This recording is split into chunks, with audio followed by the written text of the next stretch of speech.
What's going on? Welcome back. Welcome back to another episode Off the Schneid. Very special guest tonight. Appreciate you coming on. We got Eric, aka Best Ball Guy, aka BBG, aka Xavier Worthy Bull, aka Draft the Olds. What's up, man? How you doing? Old running backs. How you doing? How you doing? I'm doing good, man. Happy Friday. I believe this is a PG-13 show where I can pour a nice alcoholic beverage here and enjoy. Oh, perfect. I figured I could. So just want to do a cheers to the Friday grind. But no, feeling good. Excited for a nice weekend. We've had a really terrible weather the last week in Southern California here, like massive flooding rain. You're barking up the wrong tree, bro. Hey, well, I don't know. Snow and ice is one thing, but like not being able to I'll send you a picture of my car, dude. It got in my door. It flooded so hard on the street over here. Oh, dang. It was pretty nice. But of course, I mean, I can't complain out here, but no, looking forward to a good weekend. And yeah, man, excited for cheers to that. Cheers to that. Cheers, everybody. You gotta drink them if you got them. Yeah, it's I know if you saw PPR Tyler's picture when he was running late or whatever on the highway. Yeah, dude. Yeah. That's next level. So that's kind of like how it always works. Where he lives and where I live are relatively close as far as longitude. Okay. So basically I'll get the weather first and then he'll get it plus a little bit worse, like a day or two later. Got it. So that's typically how it works. It kind of like blows down from Canada then. Well, no, it's just like the whole Rockies, because the Rockies obviously go all through Canada down to your neck of the woods, right? And not quite to where you are, but almost, Northern California, right? Yep. So basically the leeward side, the eastern side of the Rockies, essentially it just blows through. So where I live, we get it first, and it's from a little bit north of me to definitely into, Montana, Idaho, all that, right? And then it just blows east. So yeah, our equivalent would be like Winnipeg, Manitoba, which is just a little bit. It's about 6-hour drive from Minneapolis, where Tyler lives. So, anyways. Got it. Anyways, let's say what's up to the chat quick. We got Frog Clone in here. What's up, man? Lolsimo, who was on Who Aim's channel the other day. Shout out. What's up, man? Appreciate you. Really? Let's go, Semo. Yeah. I saw it and I was just like, what is this? It's crazy when you see them, the guys that are in the chats. And then it's like, it's a real person. That's awesome. Yeah, exactly. Shout out Who Hames too. I feel like he has a lot of people on, which is super fun. Yeah, super diverse. Honestly, I'm like, how does he even find these people? Like some of them, like who was one? Pepper Tony. I was like, I don't even know. No way, Pepper Tony's on there too. Yeah, Pepper Tone was a real guy. So there you go. Stephen Hines over here. Appreciate you. We got Hulk Smash Potatoes. We got Ant Wall. I mean, Coors Light, if you're gonna drink like 7 or 8, it's fine. I'm already offended, Amwell. I can't believe that. That's like such a terrible take. I mean, it's got to be the best domestic light beer. There's nothing wrong with a Silver Bully. Yeah, it's just like water. I'm a little thirsty. Yeah, that's what I mean. Like if you can drink a bunch, it's fine. I got 3 or 4. So I'm in Tahoe, and we got Where's Tahoe? Tahoe's about 5 hours. No, like 7 hours north of where I am. Maybe like 9.5 hours north of LA. Or maybe it's more California? Just in California. So like northern central. California is so big. They call Northern California like Northern California, even though it's like literally in the middle of it. But anyways, he's actually towards the more top part of California, and Tahoe did get absolutely nuked. In fact, 9 people died in an avalanche in Tahoe. They were going cross country, whatever, skiing, and backcountry, yeah, and basically. I don't know. That's apparently the biggest death in a snow accident that's ever happened in California history. Some tour guide took people. Anyways, that stuff's no joke, man. Like we get a lot of that in Canada too. Happens. Obviously, we get it in Canada. Happens every year. That there's it happens even on our big ski hills, like our ski resorts, where people they go off the kind of groomed path and It's no joke, man. That stuff's scary. That shit is super scary. Yeah, honestly, I'm going to chalk it up to the guide being way too confident in his ability. We knew there was a massive storm coming, and you brought those people through it anyways. So, It's a shame no one made it. So bombs, man, that's brutal. That is brutal. It's pretty bad. Frank's in the house. What's up, man? Appreciate you. Yeah, let's jump in. On that note. Anyways, we guys want to talk about the running back avalanches that have been happening in the first 2 rounds, or what? Oh, geez. I just wanted to pull up. So I wanted we were a little bit late getting going. We are just talking about life stuff, and then I wanted to get your kind of raw, quick take on. I've just been kind of, and I've been preaching a little bit on the streams. How many big boards are you in, by the way? 42. I was actually surprised by that number. That's a little bigger. I'm pretty close to that, like 38, something like that. So. I kind of wish I was a little bit behind that, but I'll pull up a random draft. But let's pull up the one me and Tyler did, because he bullied me into taking Quinshon Judkins. I wanted nothing to do with Quinshon Judkins. Oh God, why would he do such a thing? Wait, where? At 63, it was way behind, but I still was like, I'll take anyone else than besides Judkins. Yeah. And we only had Hampton, so he bullied me and it worked out. But what I wanted to kind of dig into a little bit for me, just again, what I've been preaching on the streams is like this year's kind of the whole draft board is just really interesting. And there's like, for me, there's like certain strategies that you almost have to abide by depending on where you're at in the draft room. So kind of my question to you is, what's your take on that? And what do you think about this? Because like, again, what I keep saying is like, if you're at the back end of the draft, like I'm not saying you have to go double running back here, but it's just really easy to do that. And then, you're kind of going down that path. Right. And once you've kind of started your structure, you're going to keep going down that path throughout the rest of the draft. And then at the start of the draft, let's say you go one of these wide receivers, either you force in a running back, or then it's like, man, I'm kind of going 0 RB, it feels like. So kind of what's your just raw take on the draft board itself? Yeah, I would agree with that. Basically, it just seems like you have to lock in at least one running back to make it feel somewhat comfy. I'm fine doing an anchor thing. Don't feel like you need to like double tap, even though I understand why, because if you don't go, like, for example, James Cook and Achane there, are you really pulling up Scatabo, Henderson, Harvey, Javonte up to the 3-4 turn? Not as much. I will say, though, I'm quite comfortable with Swift, and he will fall back to that range sometimes. So sometimes I do get what I would call lucky, and I'll take like a Genty and then a Neighbors or a Jefferson or whatever, get my anchor RB, and then I get lucky enough to get Swift to fall back. I do think he should be in that tier with Javonte, and maybe even higher than that, to be honest. He's under contract for Ben Johnson and all that. So regardless, though, it like the macro take I essentially is you want to get one early running back, because there's a couple factors with that. For one, and what usually the 0 RB bros will say is like kind of look into that rookie running back class, but this year just feels so light with the rookie running backs that I don't feel like you can really dig yourself out very well going into the board without some good firepower.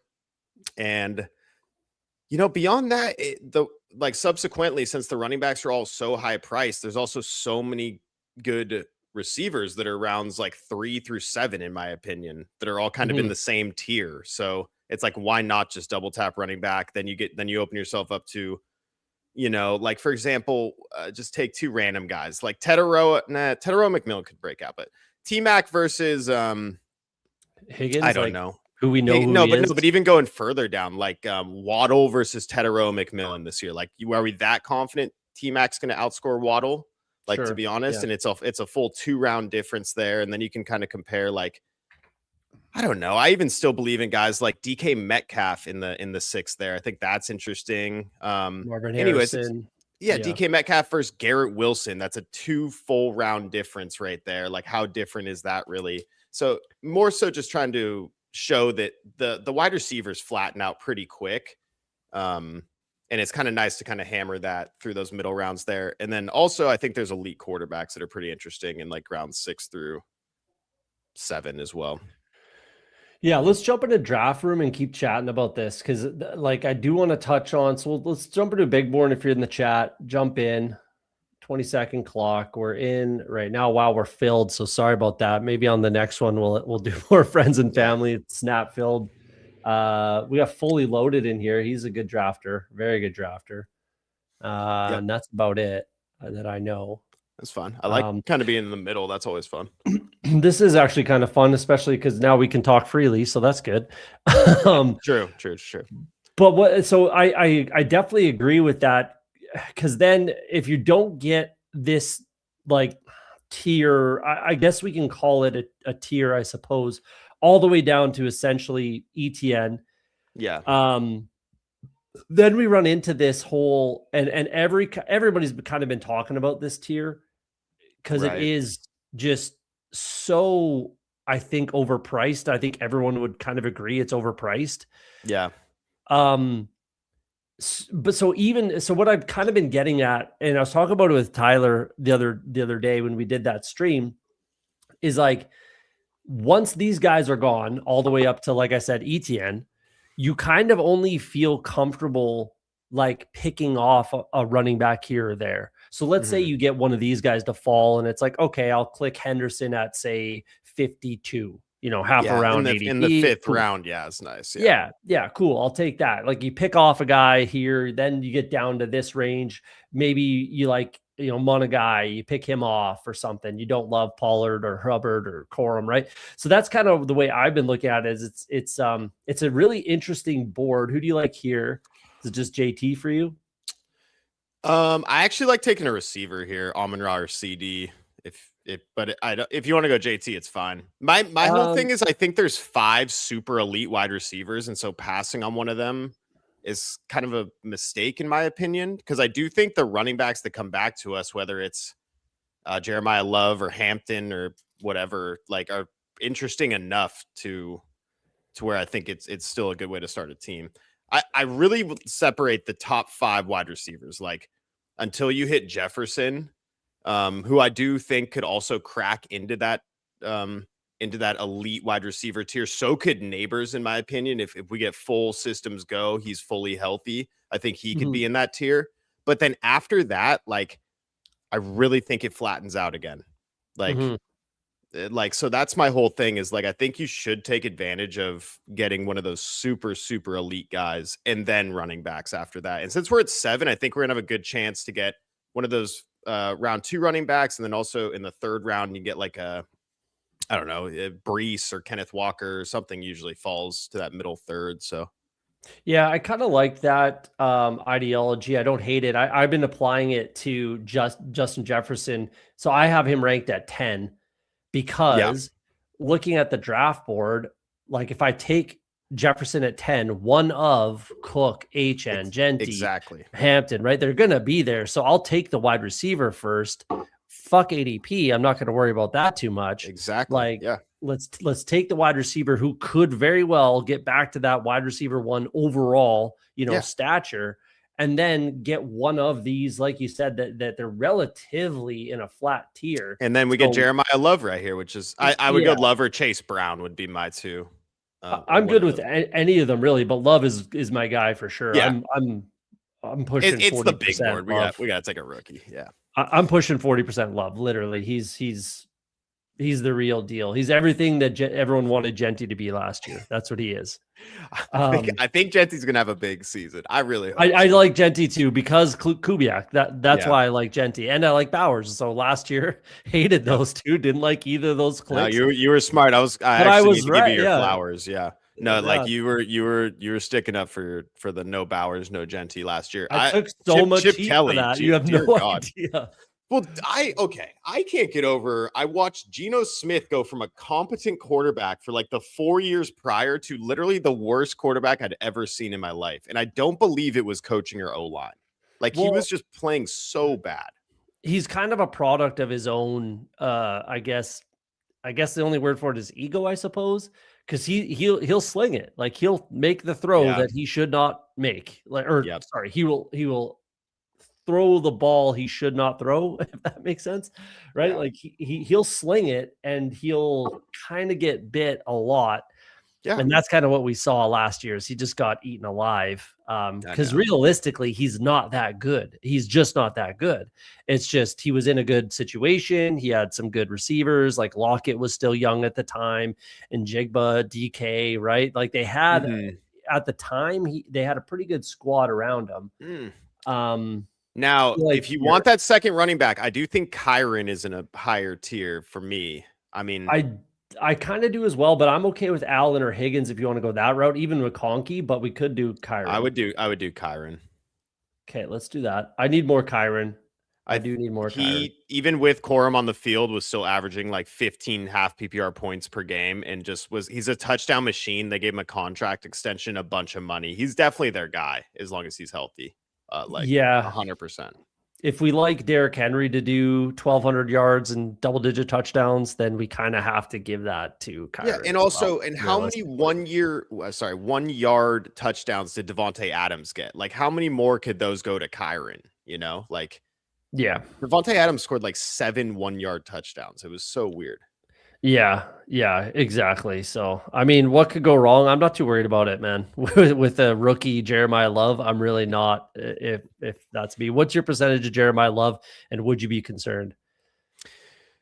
I would be concerned. I'm more what I'm doing this year because the last few years I've been really bitten by injuries on high guys that would have been good. It's not so much about what it's more about for me is full fading guys I don't believe in rather than having 40% of guys I like. So that's all I would say. I'm comfortable at like a 25% clip, but I can't do 40 because if that guy gets hurt, because anyone could get hurt, and I could be right and it won't matter. And in fairness, like we're still early into this. For two reasons, we're still early. Number one, it's early in the big board drafting season. Number two, it's the big board drafting season.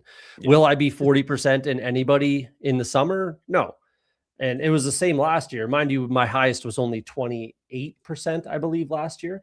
What do you like here? I'm a big Colston Loveland drafter right here. We could double tap Detroit, but what do you think? Ooh, I don't think I like the Detroit double that much. I like Igbuka, actually, but if you want to do tight end, I haven't taken much Loveland, but I think it's interesting.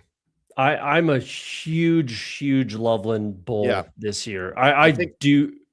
Go ahead. No, well, I was going to say, I think that's the beauty of taking Amon-Ra right there in the first pick. Like, you have an elite wide receiver who's going to produce every single week for you. Now you can afford to do this other kind of weird stuff, and we could just fill the receiver down the board is pretty. Like, I can find a receiver in most rounds that I'm semi interested in. For the most part. Absolutely. There's tons of value, even at the very end, 14th round and later. There's tons of value. You got year 2 guys. You have day 2 prospects. Like, you have so many guys at the bottom of the board that are draftable.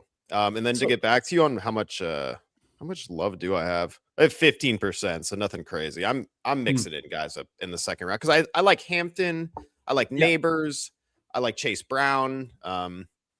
So. Well, I think part of that as well for me is I've been picking 8 through 12 almost exclusively. Okay, well, yeah, that'll do it. So honestly, that is a big reason why I have so much love. But I do have a good amount of Hampton. I need to start clicking Genty more because I've been doing that Jefferson thing where so my Jefferson exposure is decent, but I'm then missing out on Genty. You know what I mean? Right. So I need instead of taking Jefferson, I need to mix in more Genty because I definitely do like him this year for sure. Agreed. I would take one of the rookies, whoever your favorite one is. I don't mind that. I would take Tyson. To be honest with you, I'm all right with that. I just what's your quick take on Watson? I want to share something quickly that I'm thinking about Watson.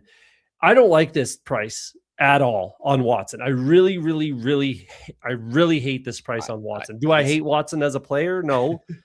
But he's just always hurt. I don't know. That's it. Like, that's all I got for you. But if he's healthy week 17, he could smash. He could, but again, like he has never been healthy for his entire career, and he wasn't even healthy. Exactly. Thank you. Yeah. Yet we're not getting an injury discount. No, I know. Watson. He came back from the ACL. It was incredible. I couldn't believe that he was playing football at the level he was playing with. And then, of course, he couldn't even finish the season, even after coming back late. Like, it's just standard Christian Watson stuff. But I will say he's like a Jameson Williams feel to him, where if he's out there and, you know, the Packers have a good matchup, like, and you're looking across the aisle and people have Christian Watson, I'd be worried for sure because he's always live for a big game. Absolutely. So, don't get me wrong. I just can't get behind the price is all. Like I really can't. But I just assume that one of Lemon, Tyson, or Tate, two out of those three guys, I think will probably be so much more expensive come BBM season once we get the landing spots and stuff. They're all really interesting prospects. They're all kind of different, but just landing spot dependent, of course. And I just think we're getting super early first round wide receivers that are underpriced right now. I would agree with that. And I think I was talking about this last episode on Wednesday. I did a quick exposure kind of talk and reveal. And I think Denzel Boston is my number 2 wide receiver. Okay. Wow. Exposure wise, not rankings, just as far as exposure is concerned. And why is that? Because I think everyone pretty much agrees he's a first round pick, right? Yep. He's going probably like Tate. Let's make a pick here. I would take your favorite receiver out of those top 3. I don't care which one. Yeah, or I'm willing to really like Caleb that much with the stack, but I would take one of those 3 receivers. I don't hate it. I think those 3 receivers are a lot different than the next ones, but it's up to you. Let's do this just because I think the NFL would be pretty happy to have a Detroit Chicago late game. That's fair. Yeah, I like that. They're at least going to play each other twice. It should be high scoring. And I'm actually perfectly fine with Caleb's priced. Like everyone loves to hate Caleb. They just love to hate Caleb. No, he opened in like the 4th round, and I was like, that's crazy. I'm never going to draft him there. And now that he's in the 6th, he's fine. Next to Drake May and Burrow, he's totally fine. Yeah, I would agree with that. I will say Jaden Daniels is the one that I'm at like a 30% clip of right now, maybe even more at this point, because I will not ever not take him in the 6th round. I don't care who is there. I mean, it is his mobility is Lamar-esque, like MVP level season, like 1,000 rushing yards, 10 touchdowns. Like I can totally see Jaden Daniels getting there, and they're gonna have the easier schedule this year, just like his rookie season. Terry would be there and everything. So I do think he should be the 3rd quarterback drafted, which he was in this draft. And I do agree with that, but it's a lot easier to stomach that price this year, whereas last year was like 3rd, 4th round. No, you're so right about that, and we should have been smarter because they had a tough schedule too. They really did. Yeah, I was basically out on Daniels at that price personally. Yeah. So that worked out. But this year, with the 4th round price tag, 6th round price tag, I'm perfectly fine with that. But to go back to put a bow on the Denzel Boston thing is, again, we all agree he's 1st round pick. So Tate, Lemon, Tyson, the last one of those 3 probably go at like pick 16, roughly, something like that. And then Denzel Boston is mid-20s, so 10 pick difference. Yet so Tyson was the last one here at pick 55, and Denzel Boston goes at 106. And what about KC? That's the other one, right? That could sneak in there.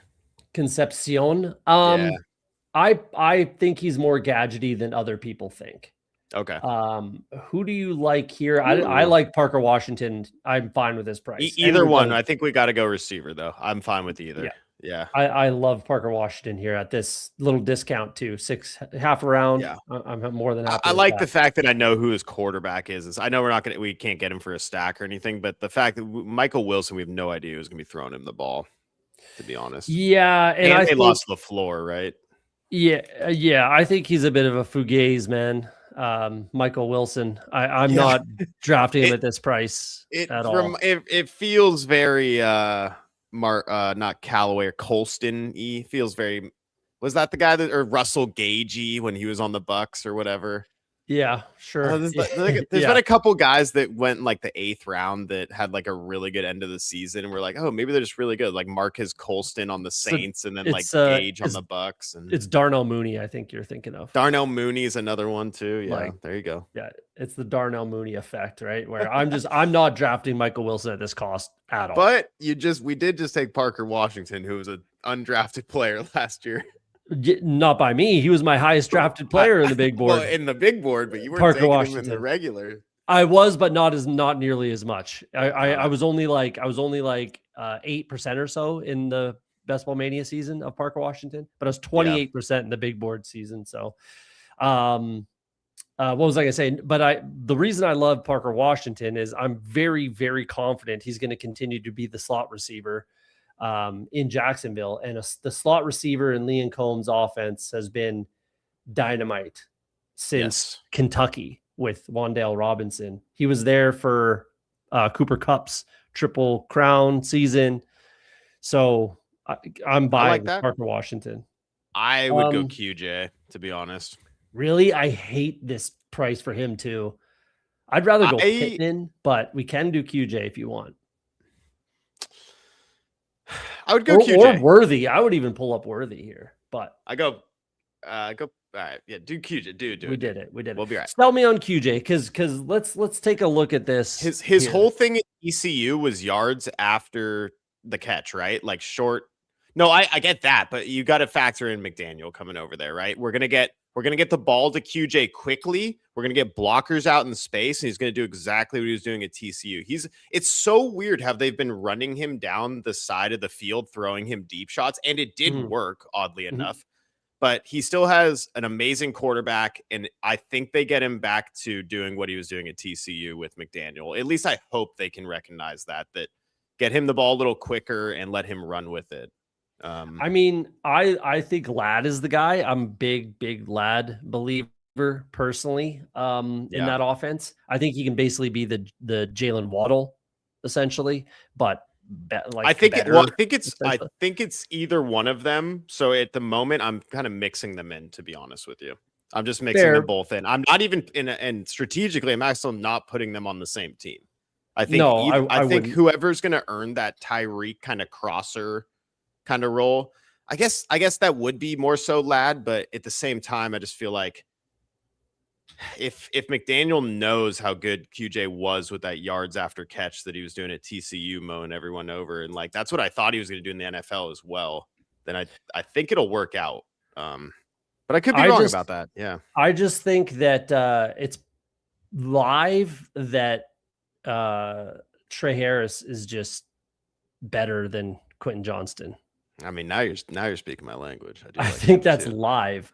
I don't mind Dowdle here, but I don't mind Goff either. Yeah, I would lock up Goff.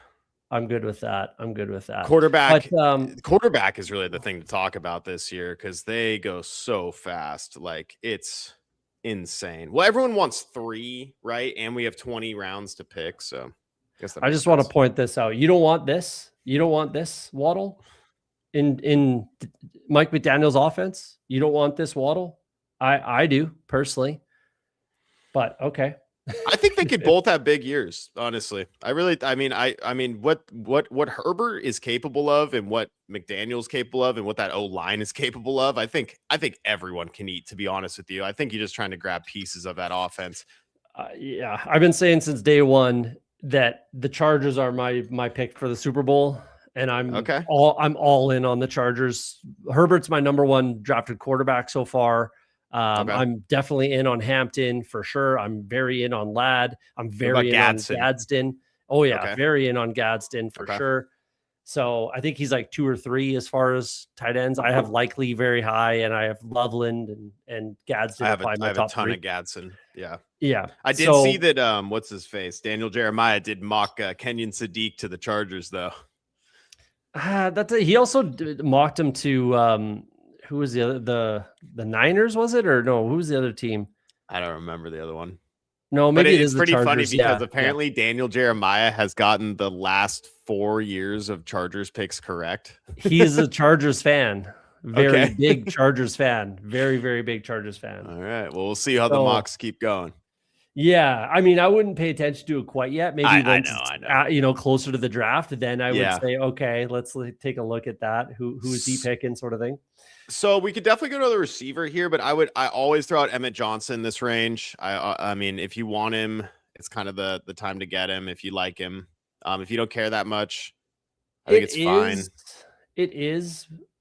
I like Reception. I think we can gamble. I like Jennings. I like Jennings a lot. You like Jennings? All right, I like Jennings a lot. I think he's only useful if he's back. If he's on the Niners, you just took probably one of the best picks on the board. If he's on any other team, I don't think he's that valuable. Let me potentially sell you on this. I think that my prediction for Jennings is going to be the Raiders. He's got to go. He has to go to a team that wants to give him a lot. He wants money. That's the only thing Jennings cares about. He's always wanted money. He wants enough money. He wants enough money. Well, like I don't think he's going to be asking for top 5 wide receiver money. No. I'm not saying that, but I'm saying you know how like bad teams have to overpay. I think that's what would get Jennings out of there is a team overpaying, like the Raiders or the Titans or someone who has a bunch of money. But I think the Raiders would be a really good spot for him. I think that would be a really good spot for him. Yeah, I do. Why can't Jack Besh do what he's doing? I think they probably play different roles. Like I think Besh would excel a little bit more in the slot, but they kind of played him on the outside last year. Yeah. And I think that's where they want him to play, but I think he needs to be able to line up in the slot a little bit. Mind you, that's typically your number one wide receiver. Can that be Jack Besh? I don't know. I'm drafting a lot of Jack Besh. Don't get me wrong. But I think with Jennings, like my big thesis on the NFL for the last, probably I've been saying this for like 2 years, realistically, is it's going to get back, and we're seeing it happen, and we're seeing it happen right now in fantasy drafts. It's going to get back to more running. It kind of has to. The biggest reason why is because offenses, because they can flip it back like this. They can draft a tight end, an extra blocking tight end, and a running back, maybe mix in a fullback, and they can start hammering the rock 12 personnel, 2 wide receivers. Easy. Defenses can't change that fast. They can't. So let's make a pick. Oh man, that's what I was hoping, is we could get him back. I was really hoping. Yeah. But I don't mind like Tracy's fine. Gainwell, I don't know. That one seems fluky. That seems like our Aaron Rodgers thing. I agree. But if he's back with Rodgers, it's great. But yeah, just go Tracy. It's just probably a better bet. That's the only thing that works out for Kenny Gainwell, in my opinion. And I like Kenny Gainwell, but it's only if he's back with the Steelers and then Aaron Rodgers is back. I would agree. And that honestly seems kind of likely. I'm not gonna lie. Like it does. Rodgers seems like he's gonna play at least, and a 1 year $9 million Kenneth Gainwell, 6 guaranteed, whatever. Like, he'll probably know that he'll have another big season, maybe get another contract after that. Maybe, I don't know, maybe not, but.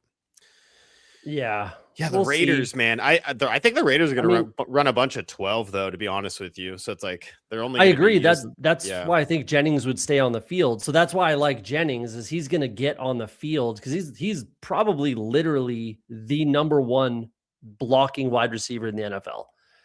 Like he blocks guys into getting kicked out of games. That literally happened.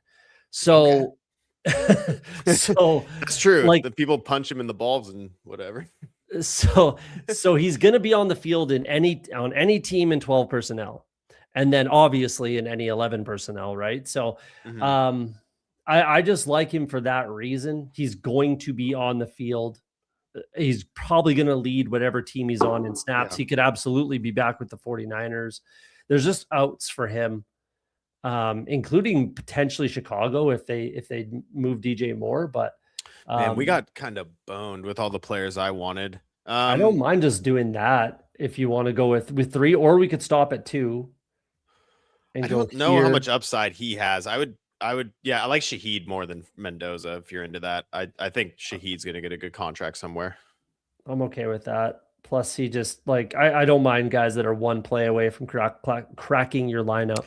I like Cam Ward a lot more this season too. Me too. Yeah. Yeah. He had a 10-to-1 touchdown interception ratio after the bye week, after they fired his coach, and he had like 2 or 3 games over 30 yards rushing. So he was kind of starting to feel it at the end there. They're gonna add a first round receiver, I would assume. Like I can really see Carnell Tate being a Titan. I can also see them adding like a Romeo Dubs in the off season or something. And I think they can get him some weapons. That's a pretty nice stat line for a rookie. That's a nice stat line for a rookie. The fumbles, but he could work on that. But that's a nice stat line for a rookie. And then all the things that you just said, I agree with. But then let's look at the quarterback situation around him. So as far as the range of quarterbacks. Yeah, they all went. But so hear me out here. Like Cam Ward is the last one taken 142. Cam Ward or Mendoza for you? It's Ward right now. Yeah. Cam Ward or Kyler?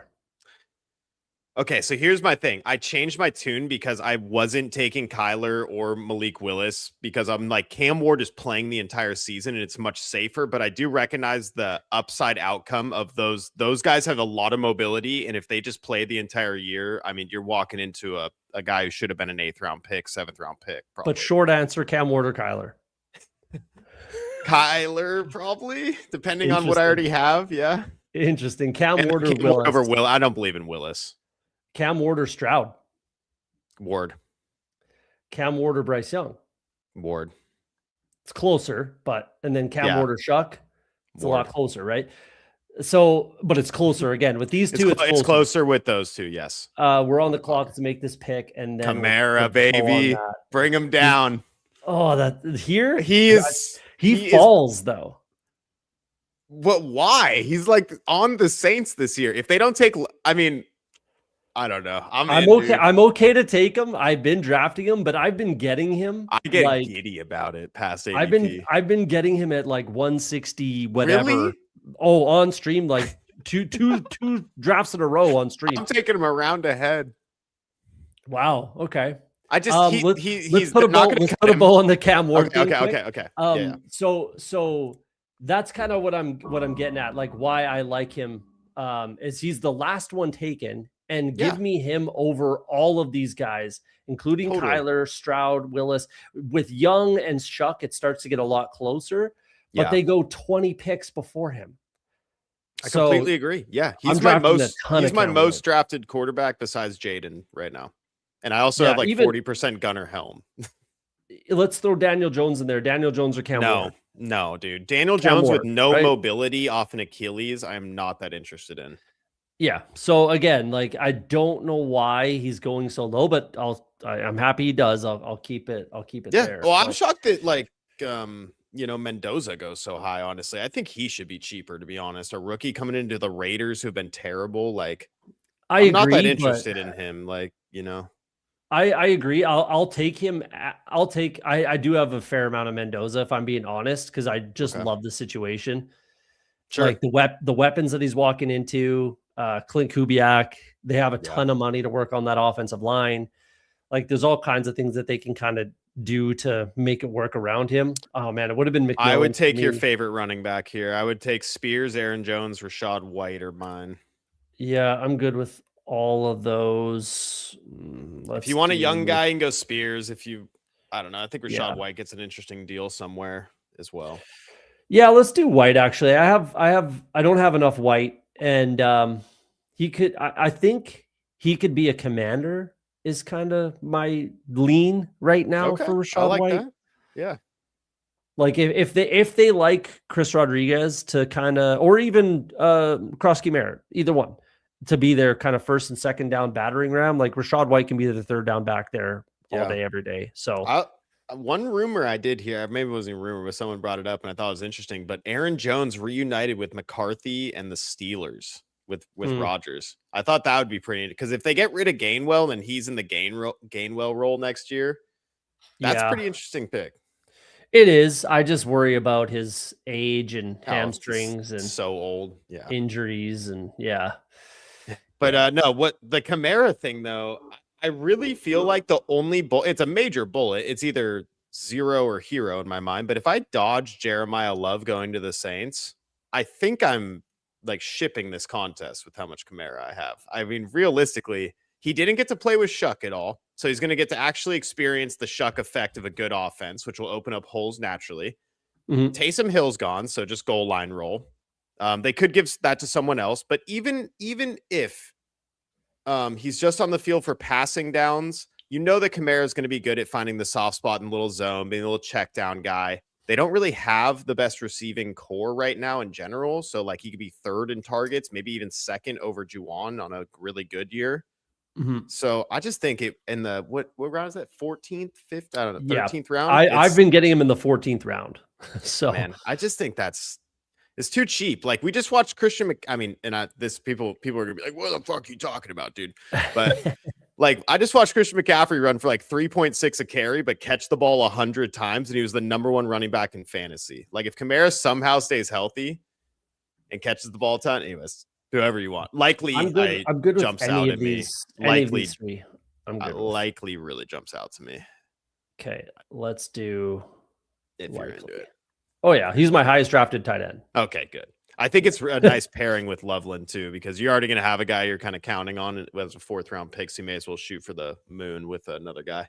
Yeah, I'm good with also, him. I can see Seattle drafting a Sadiq too. West Coast offense kind of guy. Yeah, but with the offensive coordinator that just came in, the George Kittle kind of comparison, like AJ Barner's that tight end. Even last year with Clint Kubiak, like AJ Barner, I think is a great pick. I really do. I think he's a good click where he goes. I do want to touch on the Alvin Kamara thing too. I tend to agree with everything you said.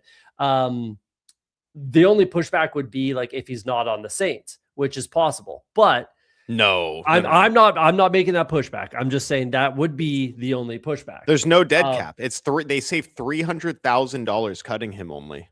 And they can push it to June 1 and get a little bit more. But again, I'm not going to argue that because I don't, that's not me saying that. That's just like the pushback from the general public. The reason I'm not saying that is because who is the general manager there?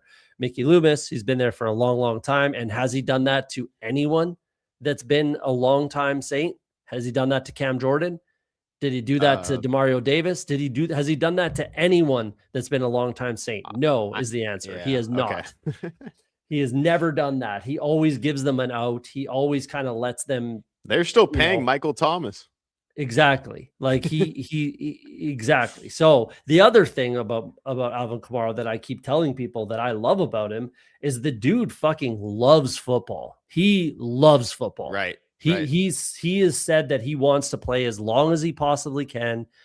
He loves it. And another thing, he just saw this team have a lot of success at the end of the season. Right. They won kind of 5 excited for the year. Yes, exactly. They got Kellen Moore who comes in, offensive minded coach. He's worked with some Ezekiel Elliott, Saquon Barkley, right? He's worked with some high level running backs. Exactly. So I tend to agree with everything you're kind of saying with the Alvin Kamara stuff, and maybe I need to be clicking them more at ADP instead of just way behind. But I like Barner here. You can lock in Barner. I like Terrence Ferguson too, but yeah, just get Barner at this point. Yeah.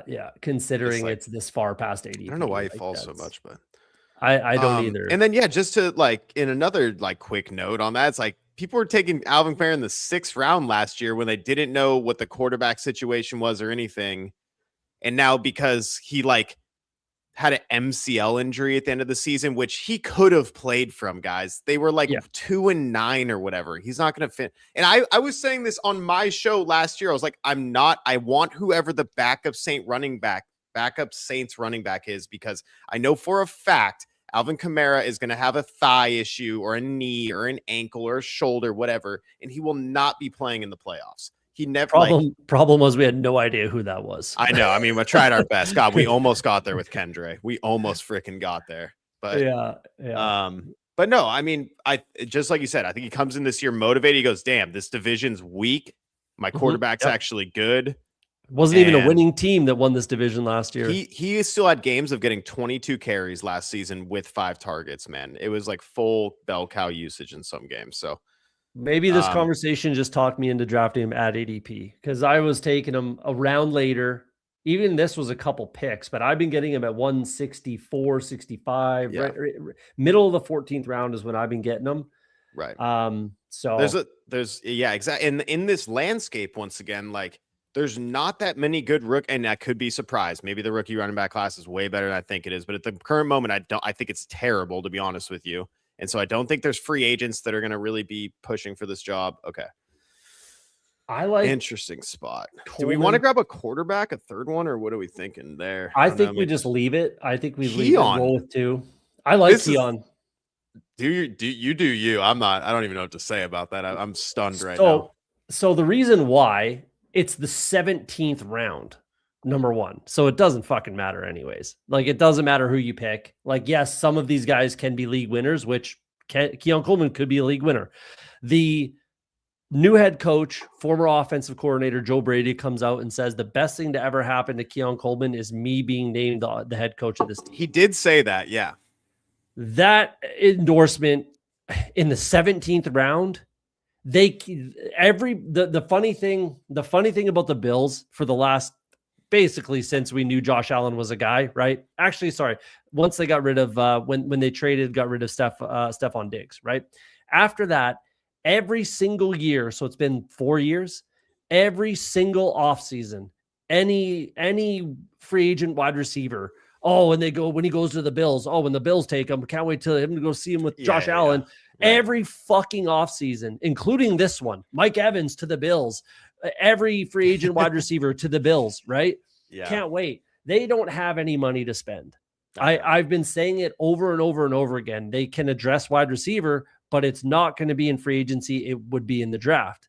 So they could definitely, draft somebody, sure. And they could draft somebody that replaces Coleman, sure. Like, or they just go defense, offensive line, and maybe they get a late round guy. But if Joe Brady likes Keon Coleman, former second round pick, in the 17th round, 18th, 19th round, I'm with you, man. I'll totally with you. I'll take guys that are year 2, year 3 that were early draft capital that are playing with good quarterbacks, and everyone wants to write them off super quickly. People want to write off Trey Harris. They want to write off Kyle Williams. They want to write off a lot of people. Who's another guy that I was trying to talk one of the toxic boys into the other day? I don't remember, but yeah, people give up way too quickly. Like, if you guys even like 8 years ago, rookies used to not like break out either. Yeah. Like, used to have to like kind of third year wide receiver, right? Third year was always the thing. And we saw it happen with like QJ, with JSN, like takes a little while. Okay. I'm good with kind of any of this. I like Flournoy. I think, if we think Pickens is on the team, I think I'm out of there. Let's go Najee.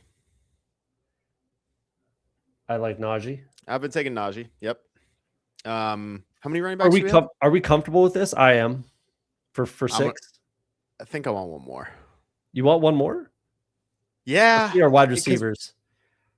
You think this wide receiver room is good enough, though? Well, are we taking a third quarterback? I don't think we do. We do. Well, then we don't need 9 receivers. I think we do a 2, 7, 8, 3. Is that right? Yeah, 2, 7, 8, 3. Yeah, I could be okay with that. I think so. I just don't think you gotta really. I mean, we could take Kirk, I guess. I suppose we could take Aaron Rodgers, but I'm fine with Caleb and Goff, man. Like honestly, Goff has played every game for the last 3 seasons, maybe missed one here or there. And Caleb, same thing, hasn't missed a game yet, as far as I know, maybe one. No, that's pretty true. Yeah, you're right about that, actually. And anytime I can feel like I'm okay to get away with 2 quarterbacks, I try to do it. Yeah. So let's give it a whirl. Like, if you want to go Rodgers here, I will say, like, in the 19th, is that where we're at? Oh man, fully loaded likes Jeremy Bernard too. Yeah. That hurts my feelings. Anyway, one of my favorite running back picks on the board right now is Jordan James, just to throw that out there. He's the only running back left behind Christian McCaffrey, and I thought he was really good coming out of college and just got buried in a good draft class. But I'm definitely with that, but can I sell you on LaQuint Allen as well? I don't see how he plays that much. Like, he's just a little passing downs back. I think Jordan James could handle a workload if he had to. Do you want to go with? I'm good with any of kind of these 3. I'd be Mike Washington. James is gone. James is gone. Okay, I would go Mike Washington over those guys, or Ollie Gordon if you want him. I've been semi-interested. I just don't like the Dolphins is my only thing. Like, yeah, I have a hard time with that. Let's go Big Mike. I'm okay with that. He's getting some buzz. Let's get another rookie in here. We got some olds. Let's get Big Mike to the Ravens. He could back up Derrick Henry. That would be okay. That would make some sense too, actually. So, yeah. Geez, my Q picks take forever for some reason. Yeah.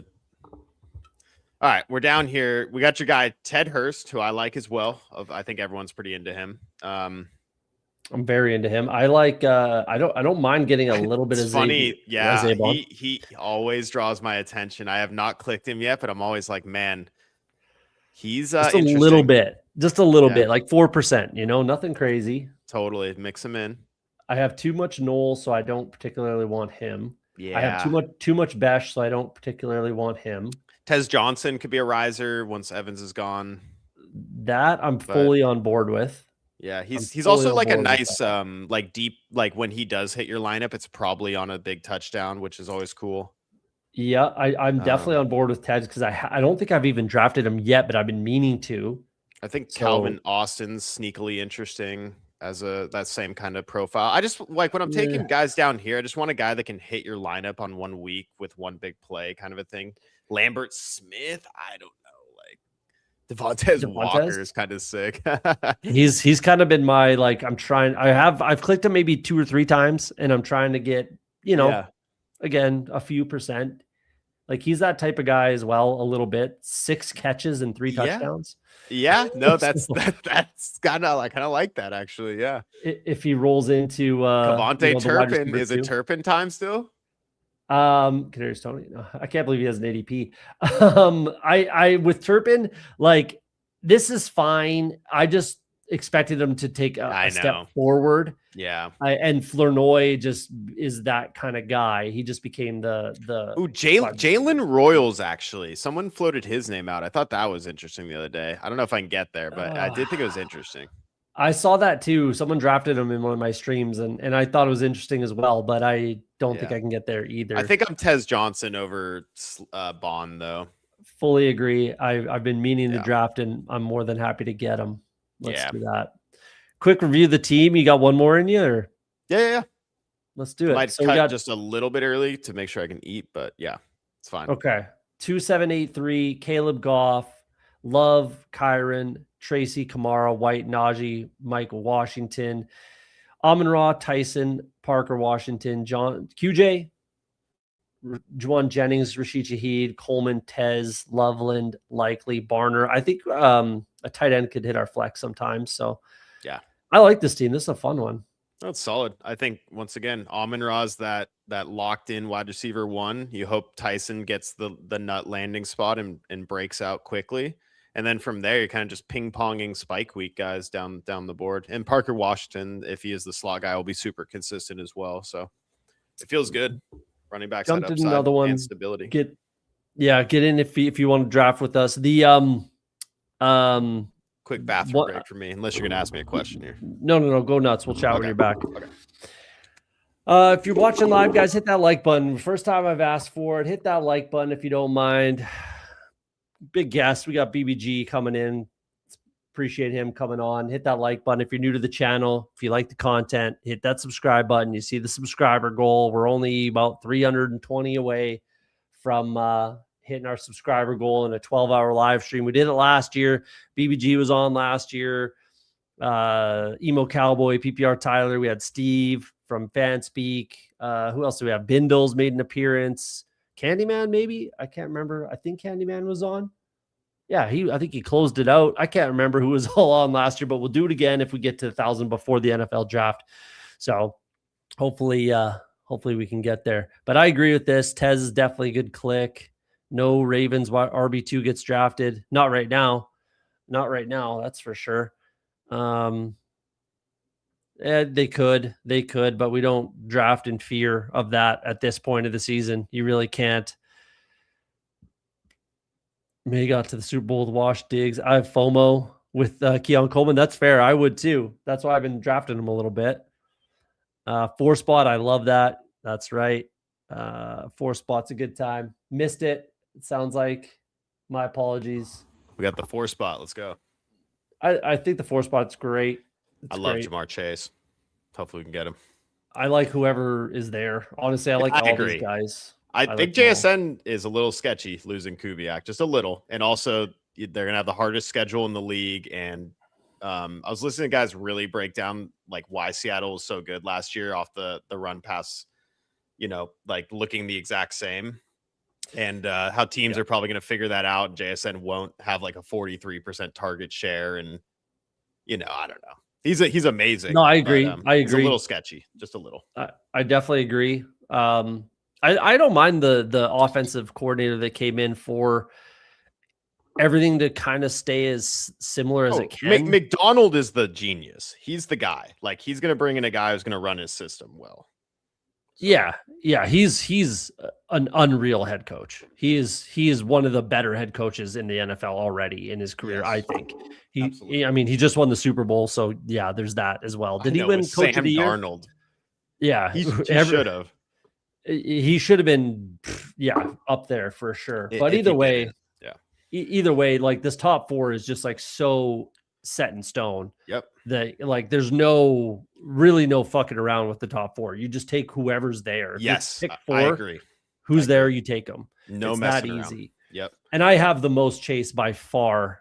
Somehow, not even on purpose. It's just kind of worked out that way. Mind you, I have taken Chase over Puka a couple times, though I probably personally, my rankings would probably be Puka first, just because I think you just Stafford's back. Yeah, to some extent, you kind of just auto draft when you're in the top 4, whatever's there. Pretty much. Yeah. And then it becomes what we were talking about before the show, before we started drafting, is like, what structure do you want to go with? Yeah. Do you want to take one of these running backs and then you can maybe, not take a running back to the 4th, 5th, 6th, whatever. Yep. Or now we feel like we have to take a running back here, probably. Right. But I like the running backs here, and I don't like the receivers that much. I think right after Jefferson, Neighbors, you enter a range that's a lot lower ceiling outcome, in my opinion, than those top 7, and Neighbors and Jefferson being kind of sketchy with their current situations. But right here, like, I'm hammering Chase Brown, dude. They're already talking about contract extensions with him. He's been so good. Like, I haven't taken him with Jamar Chase, so I didn't even think about that. But yeah, that's fun. Yeah, why not? Or we can go Henry. What do you think? Henry? Let's go Brown. I'm gonna stand on that. Henry is gonna have to deal with a whole new coach, a whole new offensive coordinator. Lamar looked a little bit different last year. I know he was banged up, but I do worry about, is the Lamar rushing fall off going to come? Because that will affect Derrick Henry as well. Just will they be will they be scoring as much points as an offense? Derrick Henry is still amazing, and I do take him, but I'm Chase Brown over him currently.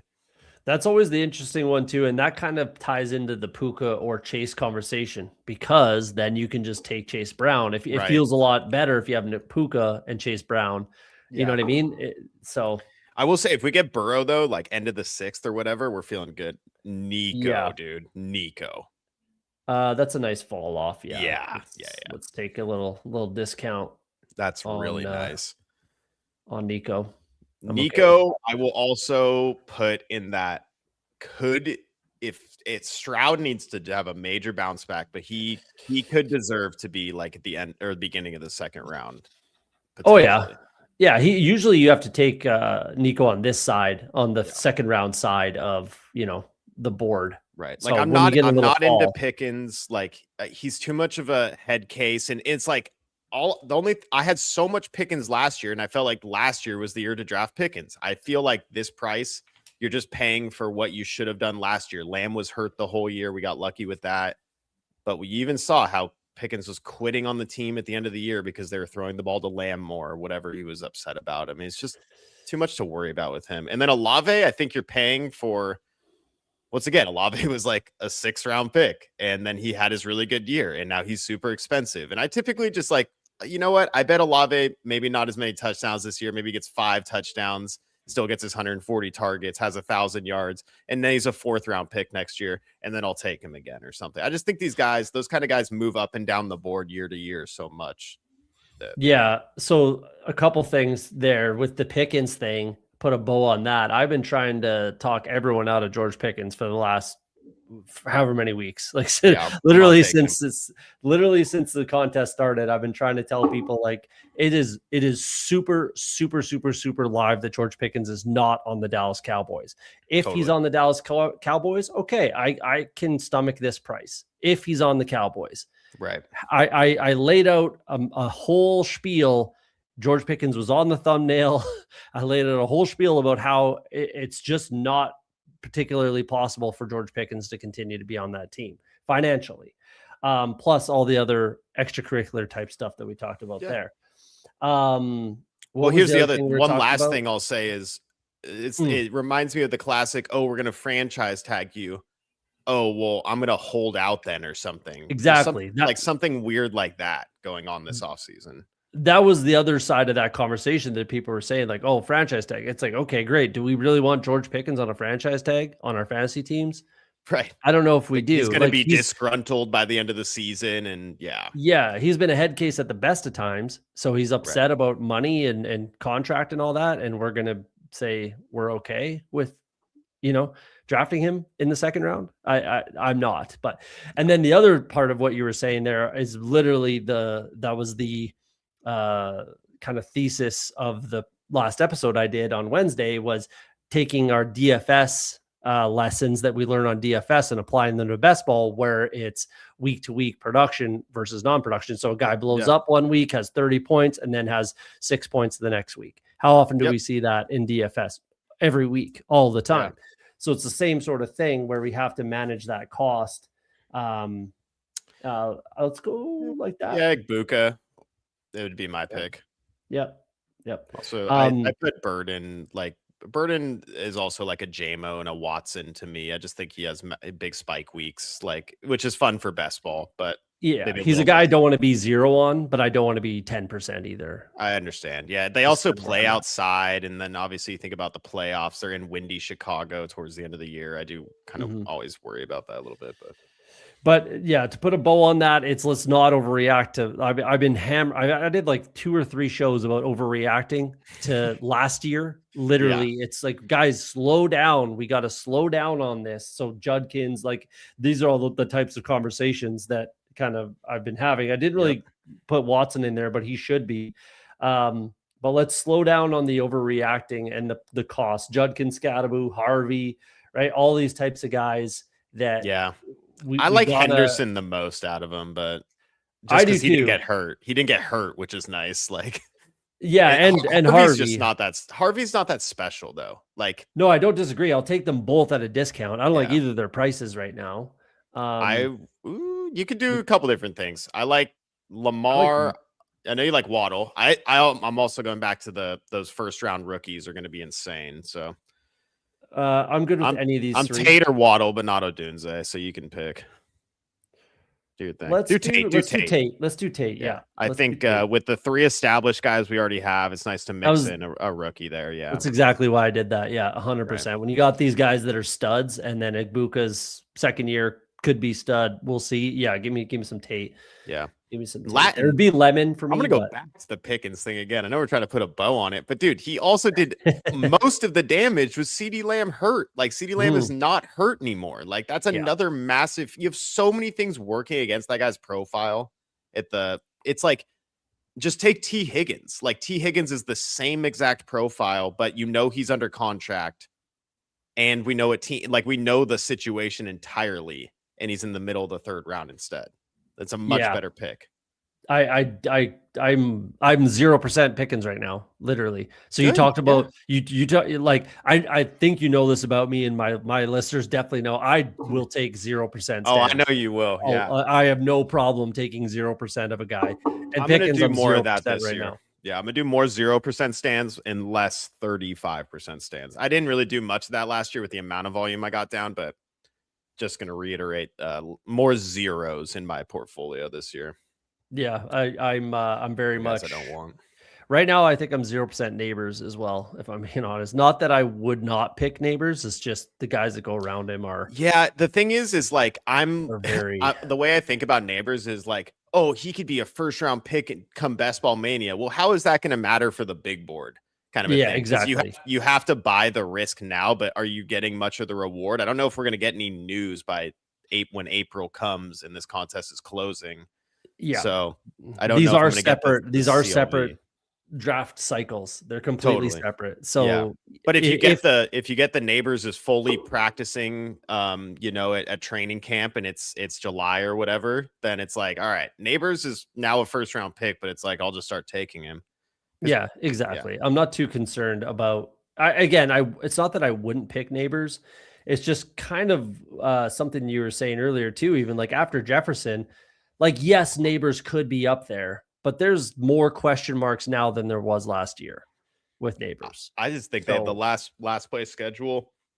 I think Dart looked good, and neighbors he's Jamar Chase, Justin Jefferson level talent. But he is coming off an ACL. Offensive coordinators, a massive concern for me. Oh, Nagy. Coming off fucking Nagy, dude. Yeah, coming off a massive injury. Like there's a lot of question marks with neighbors for me, but not that I can't get there. It's just harder. We didn't get Burrow, which is a shame. I think the mature decision is Warren here. I like him over Ramondre. If you like Ramondre over Warren, I'm not going to gripe about it, but I do think one of the running backs. I'm good with either, and I'm down with that. Let's do Warren. I mean, we got the small tiebreaker would be the division AFC North. I think it's great. I'm good with that. And realistically, like we should think right now, today, February 20th, that Jaylen Warren's role is more secure than Ramondre Stevenson, just because Travion Henderson exists. Yeah. He's still a second, and it's like people were like, oh, like he didn't get played in the Super Bowl, all this whatever, like the postseason stuff, and it's like, dude, that doesn't matter. Once again, it goes back to guys can break out into their second, into their third years. Like, so this is again back to the thesis of let's not overreact. Like literally, sorry, not literally. Let's make this pick quick, and then we'll if you want Caleb naked, you can pull it off. If you really like him here, I don't mind Tyler Warren, I guess. I don't hate it because we're getting a good price. Yeah, we're getting 7th round is fine. And it's unique. So, let's try that. I'm trying to think. Is there any bear that hasn't gone? No, they've all gone at this point. No, so unless we want to go like Cole Kmet at the end. I don't know. No. I would just. But I'm okay to take naked quarterbacks. I'll tell you that. But again, the overreacting thing is yes, last year happened. I get it.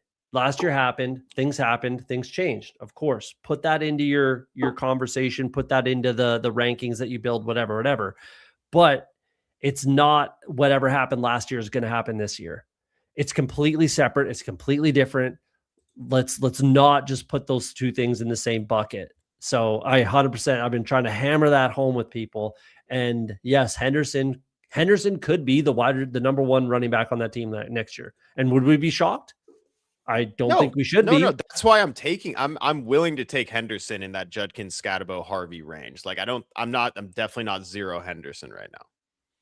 Yeah, me neither. Yeah. I'm not exactly taking him at cost, but yeah. Well, we also saw when he got the work, 30 fantasy points, 2 games in a row. Like, the guy was breaking off 60-yard touchdowns. He was, like he's one play away. He's one play away from cracking your line. I get it. Managed league, you got to worry about when to start him. Don't have to worry about in best ball, man. Just let it ride. Now, here's the other flip of the coin is like, I loved the Patriots schedule last year. Second easiest schedule besides the Niners, I think.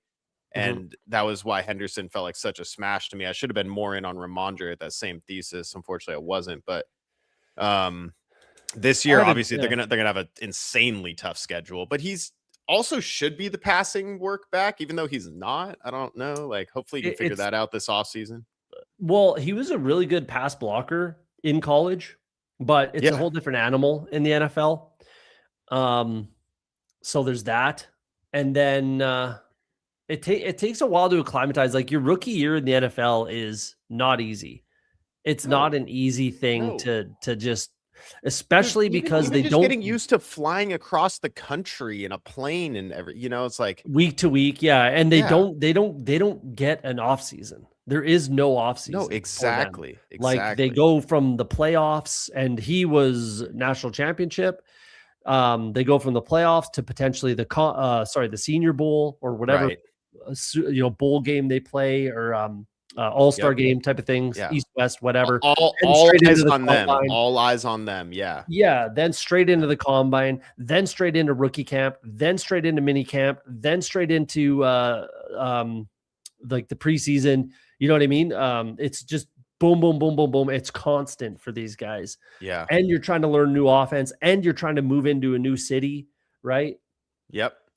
Let's see. I like Laporta over Pitts if you want to do tight end. He's going to be fine from his back surgery, they've said. But if you want to go Worthy or Addison, or I'd be Jadarian Price for one of the running backs.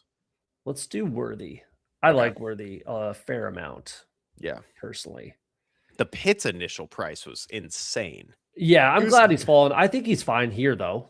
No, he is. I'm remembering. I think he was like 45 or so. He's literally gone 45 spots down since his original. I don't know. Price. Was he that high? I thought he was like straight up. No, he was. Round. I'll look at my first board right now. No, you're right, because he was a bunch ahead of Fannin and Warren. It was crazy. Hold on, I'll pull this up somewhere. Yeah, I think he was like in the 50s. So he's like cut in half essentially. Kyle Pitts when it picked 46 in my first draft of the year. Holy moly. Yeah, that's aggressive. Maybe we do Laporta. Let's do Laporta. We can take him now. Yeah. I really think he's a super solid pick. He's actually the reason I'm a little skittish on JMO, because we didn't get that JMO breakout until Laporta was hurt. Also, it's when Dan Campbell took over play calling, but it also had to factor in Laporta getting hurt. But maybe that was more why Isaac Tesla scored like 8 touchdowns. I mean, with Laporta, the only thing I'm happy you didn't say is Drew Petzing coming in, because that is not the thesis that works for me.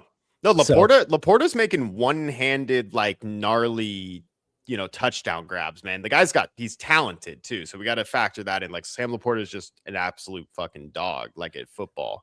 We got to factor that in. I don't not like Laporta. I mean, I haven't drafted him much at all. I don't particularly love his cost, if I'm being honest. I do think that the ceiling for Pitts and even Gadsden is higher. Don't get me wrong. That back injury is a bit of a concern with Laporta. Should be fine, but backs are always, a little hard to. There's something. But it's still a great offense, and that's the whole thing. Yeah. He's still the number one by there's no other conversation as far as tight end on that team. Exactly.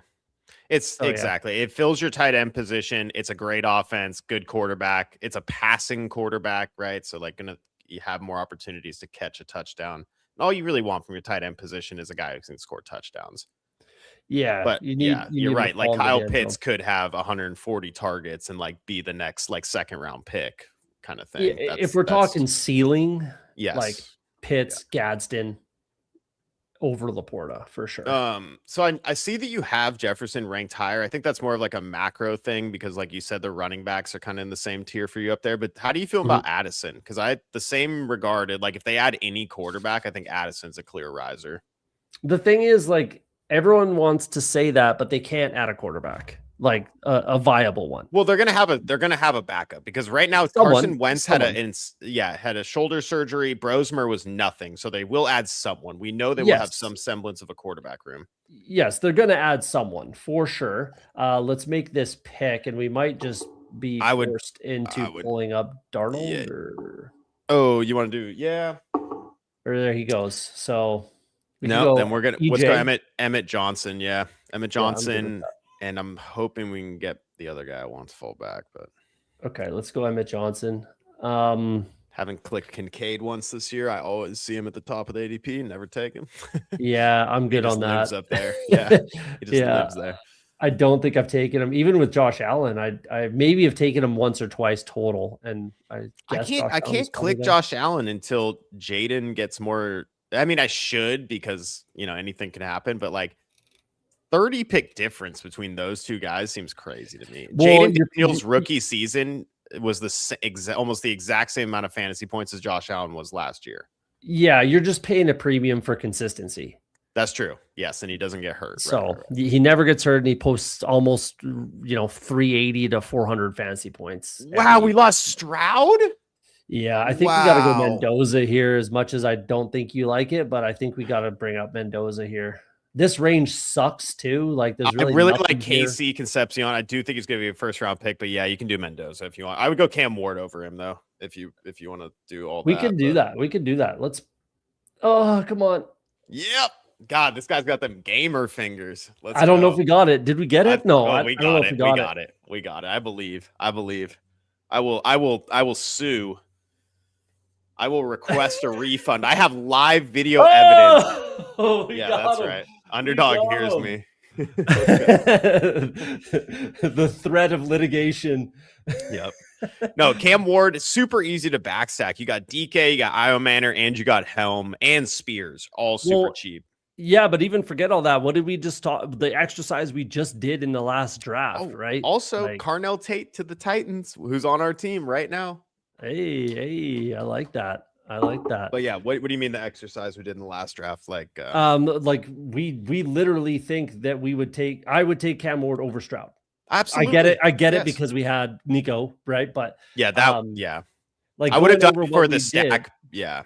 But yeah, for the stack, that's different conversation. But in a vacuum, right? Like Ward, Ward. Easily, because if Stroud plays bad enough to where they're losing games, they're not going to make the playoffs. They might bench Stroud. They might just be like, dude, we're not gonna sign you.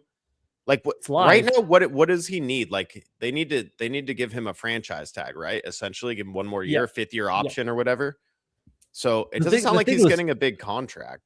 The thing with Stroud is like he had a fantastic rookie season, right? Right. We all know that he had a fantastic rookie season. Number what one, has he done since? Easiest schedule. And then he hasn't improved. He hasn't improved is the thing. They're gonna have another tough schedule again this year because they were high in the playoffs this year. Yeah, he's just been the same guy for 2 more seasons. Like, it's been brutal. I went to a Texas game live watching this guy. I was like, dude, he's bad. He crazy. Is a tough watch, to be honest. The decisions that he makes is like, what are we doing, guy? Like, no, he's in his head. You can literally he's in his head. He's doubting his throws and he's doubting himself. You can see it. He looks paranoid as soon as the ball is snapped. And I can like feel the pressure of how good his rookie season was. Like every time he drops back to pass, like, yeah. The question I ask is what is it that you're seeing that no one else is seeing? I don't know. Many balls were thrown behind guys too. That's what I kept seeing. He kept throwing the ball behind the guy. It's like, dude, you're so off your timing. Like, I don't know what's going on with that. It literally looks like there's just no one there. Like, where were you going with that ball in your head? Like, where was that ball going? Anyways, I really like Juwan Johnson here. Once again, I'm good with that. Yeah, like get that second tight end. Everything else, like like guys I draft this range, Shaheed Dobbs is going to get a good contract somewhere.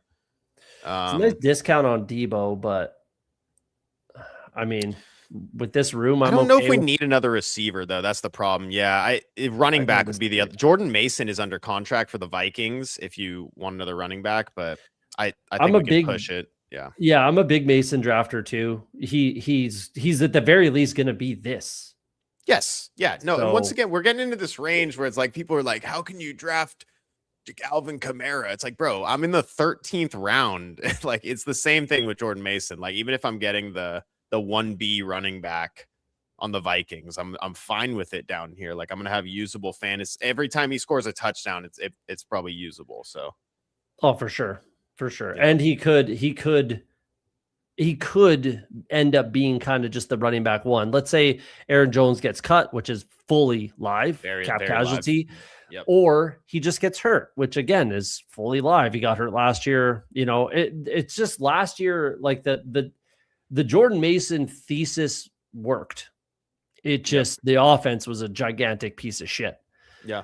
So the whole offense. Now, would I go Jordan Mason over Alvin Kamara is my next question. No, that is a good answer that. I would not. I would take Kamara, but we can mix it up. If I get to be a part of 2 Schneid drafts during the big board this season, I'd like to diversify a little bit. Let's go Mason. Let's do Mason then. Because at the end of the day, I understand that variance is one of the main things that determines these contests. So I'm also telling you, it's not impossible that Kamar's there for us at 165. I got him at 165 like two shows ago. So, God, I hope so. This team would be fucking sorry, kids. Oh, there he goes. Oh no, we maybe should have considered Spears for the stack with Ward, but it's all good. There's lots One of thing options. I think I got to call you out. You're a Braylon Allen guy. Not anymore. Thank God, like, dude. If Brees Hall's not there, then even if he isn't there, you No. can't take a jet, dude. No jets. They have Jets. they have a good offensive line. They have a very good offensive line Aaron and a Glenn, defensive head coach. Aaron Glenn is going to run 3 running backs. That's his dream. He wants 3 of them to play. He doesn't care who's doing good or who's doing bad. He wants all 3 of them to play, and they're never going to be by the goal line. We're going to score 14 points a game on average. I mean, again, like I with every decision or every kind of draft or draft pick, it's like you got to have cost association, right? I'm being like super hyperbolic, but I am so pissed off about being a Jets fan for the last 17 years of my life. I would imagine that I can't. I literally won't. I am drafting Brees Hall because I'm just like still fingers crossed that get him out of there. But I just can't do it. But he also missed the entire year. I don't like that he missed the entire year. Like, you know, Brees or Braylon. Yeah. Just the whole year. That's not good. That's fair. Like Isaiah Davis was more reliable than him. Well, he just wasn't on the field, but the dude's like workout schedule is like Derrick Henry-esque. He's huge. Like yes. He's huge. And like the ship chasing boys say, he has his whole life ahead of him because he's like literally 21 years older. I think. I know. It's a sick dynasty asset, but he's got to get on his second contract, a different team. I don't know. Go buy Braylon Allen in a dynasty and play him in 2 years. But you're like that was the reason I tweeted the other day, the like guy standing up, you know, defending or whatever that meme is, about how archaic and outdated the franchise tag is. Like it just holds players hostage. That's why it's Brees Hall. Let the guy go, man. Right. Yeah, you're gonna dude, he hates the Jets. Like he's you guys suck. You have no reason to franchise tag a running back. We're just trying to put ass in seats, dude. We're just trying to put asses in the seats. That's all. I think we go Spears here. We could definitely do that here. Nice. Or I'm a big DK guy. I would we need a running back though. We're falling behind. It's about to get gross. Okay. If DK is still there, we can still absolutely. If DK is there, then definitely. But also I do like we're definitely excited about the Dayball slot receiver, and that's why I think everyone likes DK a little bit more than Io Manor.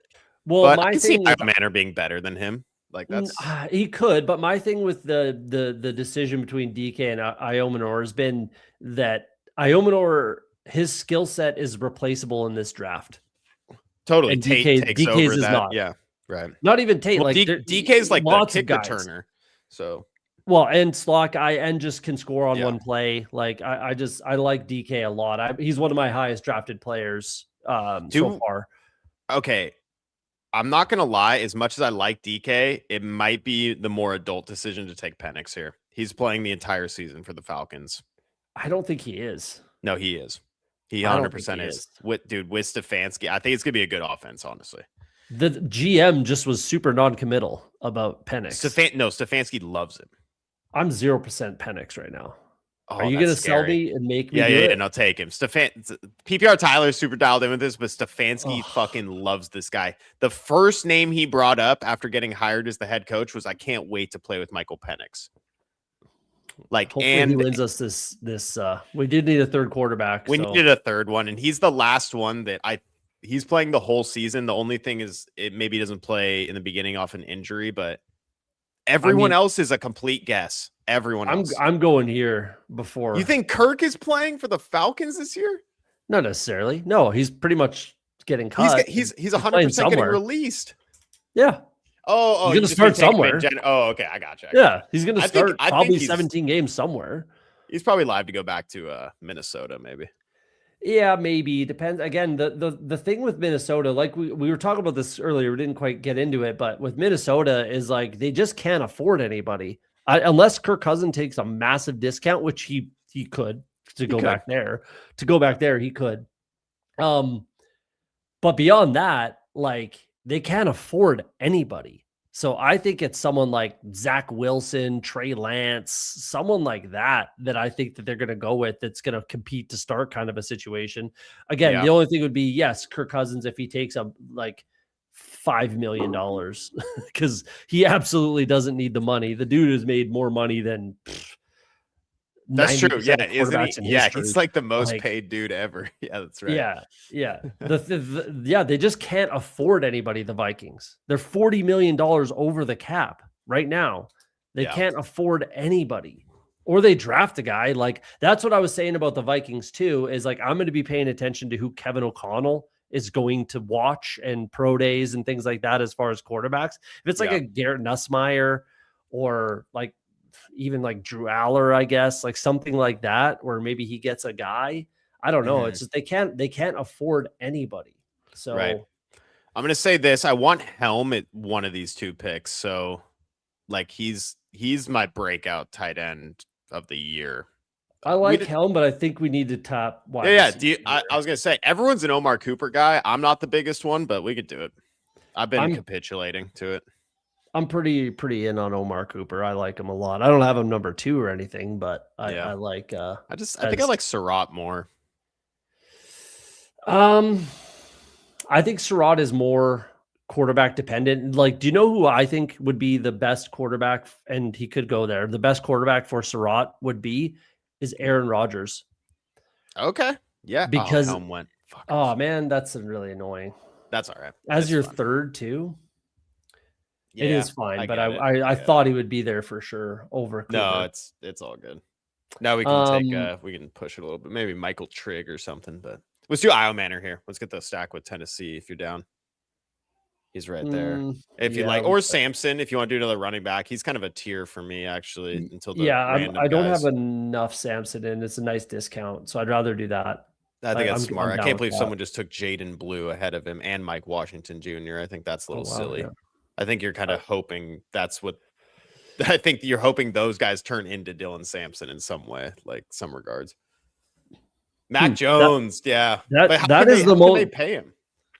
Exactly. So this is actually reasonable though. Like they get the Addison contract, which is a couple bucks, but this is the most reasonable thing I've seen as far as Mac Jones, because the Niners aren't trading Mac Jones. I've been saying it all off season or draft season. They are not trading Mac Jones unless they get blown out of the water with an offer. Mm-hmm. This one could do it. Like Jordan Addison in a third or a second. Yeah. For sure a second, but Jordan Addison in a third, I think could potentially get that done for the Niners if they wanted to go that route.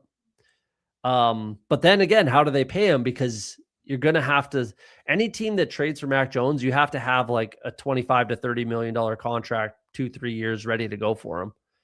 Well, we'll probably get the news this offseason that the NFL cap has been extended, or the salary has been extended like 20-30 mil, and then they already have, and it's already been included with. Oh, really? Okay. If you look at like over the cap, it's already been included in their projections. Oh, really? Okay. Yes. So and the Vikings are still 40 million over the cap.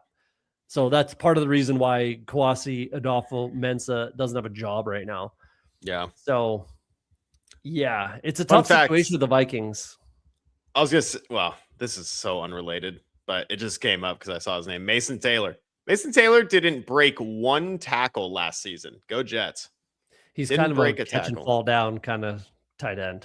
What kind of a tight end catches and falls down? I mean, fucking A, dude. You're a fucking Dalton Schultz has for his whole career, and he's made a career out of it. So yeah, that's fair. It's a perfect comp, actually. It's a perfect comp. Yeah.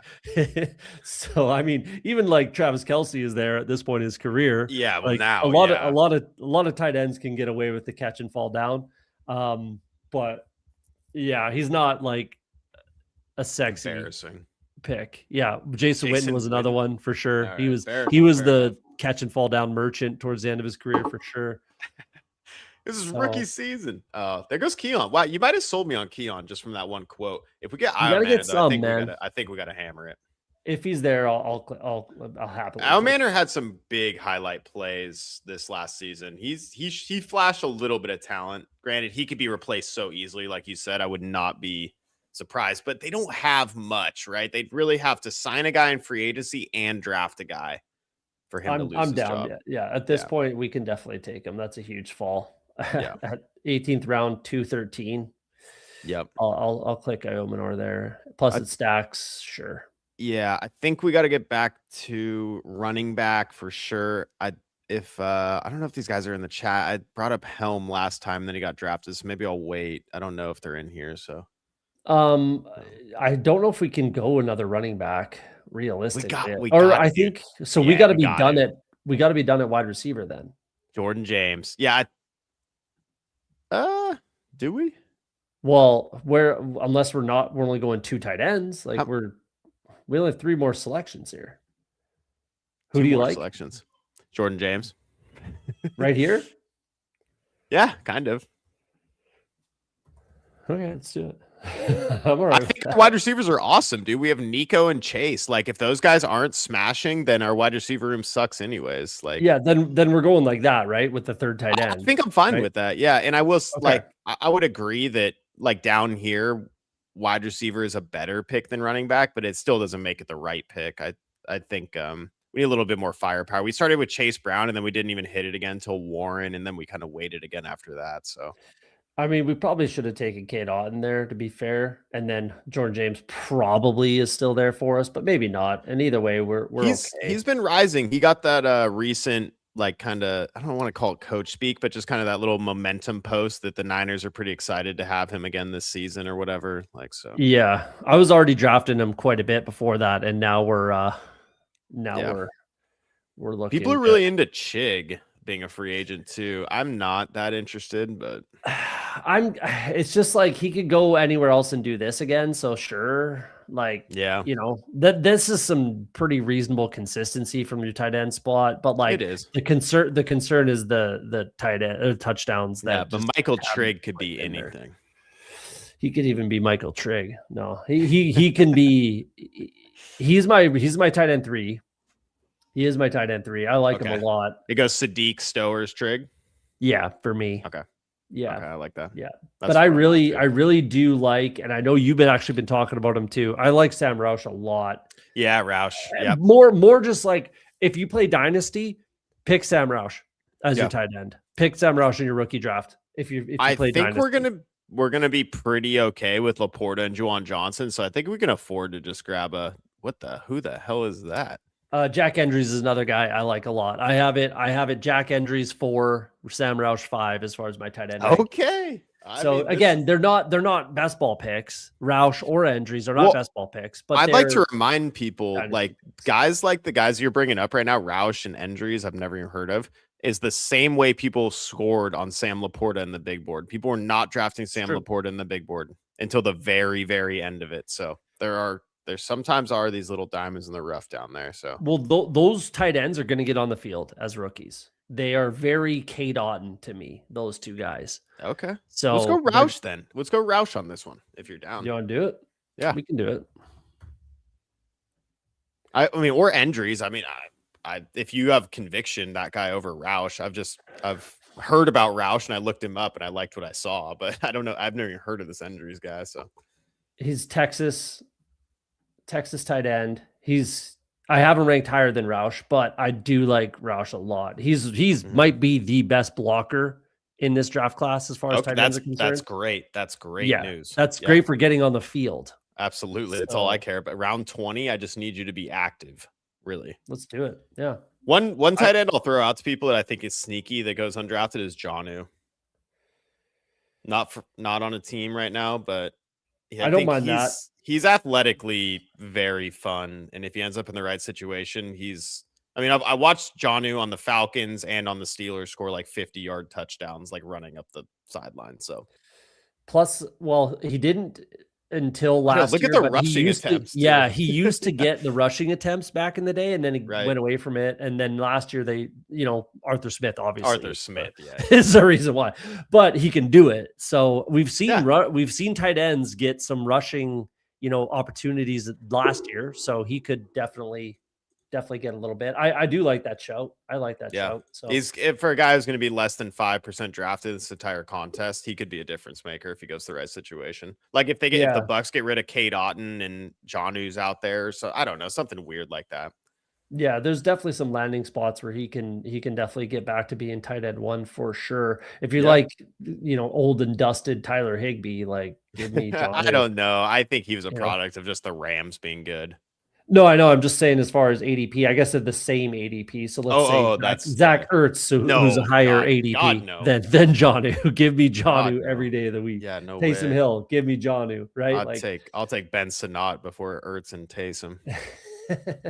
Let's wrap this up quick. We'll get you out of here. Respect the Okay. time you got to eat, and then you're gonna Yes, hop sir. on stream. BBG's channel. If for some reason you're not subscribed to BBG, his channel's linked down below. I'm sure you are.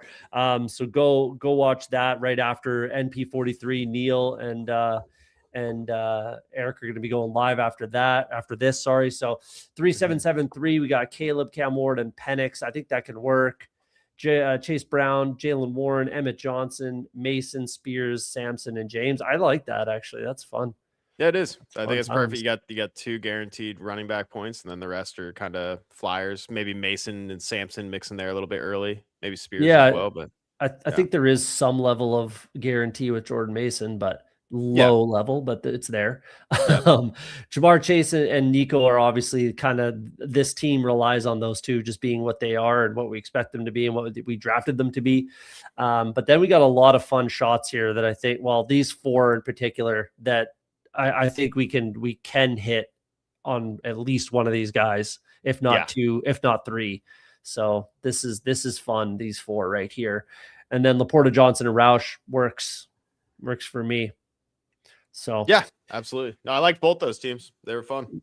Yeah, I'm gonna get these named, but I'll get you out of here so you can go eat and go live. Anything for the peeps before we go? No, make sure you guys are staying tuned into Cody here, man. Cody is dialed in with these rookies, man. I will say big hits from last year, and then I think we should do something for the draft like we did last year for the actual NFL draft. I think we did a live stream last year. It was hosted on a bunch of different channels, but yeah, let's do that. 100%. 100%. Perfect. No, but yeah, not much else on my end. I'll see you guys at 7:30 if you want to come tune in. Pacific Absolutely. time. We're out of here. Probably won't be live this weekend. Monday night we'll be back. Monday, Wednesday, Friday. We're kind of just dialed in on that. So we'll get out of here. Like I was saying, off the schneid. If you're afraid to be wrong, you'll never be right. Hopefully tonight, Eric and I won the big board and we were right. Let's go. Have yourselves a great weekend. See you next time.